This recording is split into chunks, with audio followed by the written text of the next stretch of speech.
Why, if it isn't my underclassman, Cyno. What a pleasant surprise it is to see you in Mondstadt during the Windblume Festival. Greetings, Lisa. Though I'm sure you've been aware of my presence in Mondstadt for some time already. Oh dear, looks like you've seen right through me. But I was in no hurry. I knew we'd see each other sooner or later. Yes. It's just as Professor Cyrus said. Shared aspirations always have a way of bringing people into each other's orbit. He always has such a poetic way of wording things.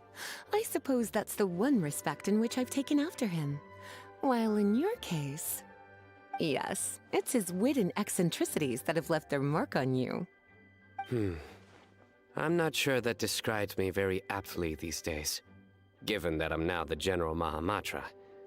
Still, if we're going to talk about ways with words, I think my deadpan humor is far superior than our professor's. Is that so? Strange. I heard that you're just Cyno the Adventurer when you're in Mondstadt. You make a good point. What do you think of Mondstadt during this time of year? It's quite nice, isn't it? Yes, it's very nice. I think I'm starting to understand your reasons for leaving the Akademiya. I've always prided myself on making wise decisions, and that was certainly one of them. If our professor had been as sensible as you, he would have had a much easier time in his working life. Being stubborn doesn't help anybody. Well, if even you feel comfortable criticizing him now that he's retired, it really goes to show how much he's changed. Stubbornness is an all-too-common vice among scholars. I hope that never rubs off on you.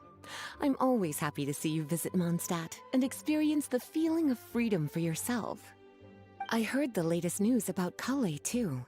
No doubt the traumas of her childhood will persist for a while to come. But I have to say, she appears to be doing quite better this time than on previous visits. I suppose you're something of a mentor to her, aren't you? Now that I think about it, the two of you aren't so dissimilar. The power of Hermanubis once brought you great suffering. That's all in the past now. Besides, Professor thankfully didn't treat me like a test subject for the priest's power like the higher-ups had hoped, even though I was a desert dweller. Instead, he gave me the tools I needed to lead the life I have today. He adopted me, educated me, taught me how to fit into society. I am very grateful to him. You are very gifted, and sometimes that can become its own curse. But he has reason to be grateful to you too.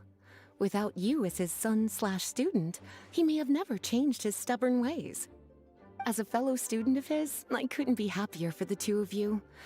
Well, look at how quickly this developed from small talk to a deep and serious conversation. That's one thing I do miss about my Akademiya days. By virtue of being another of his students, you were as much a part of Professor's family as I. It's perfectly natural for a daughter to inherit her father's conversation style.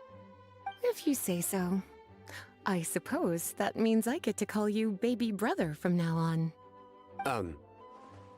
I'd rather you didn't. Yes, there's the baby brother I remember.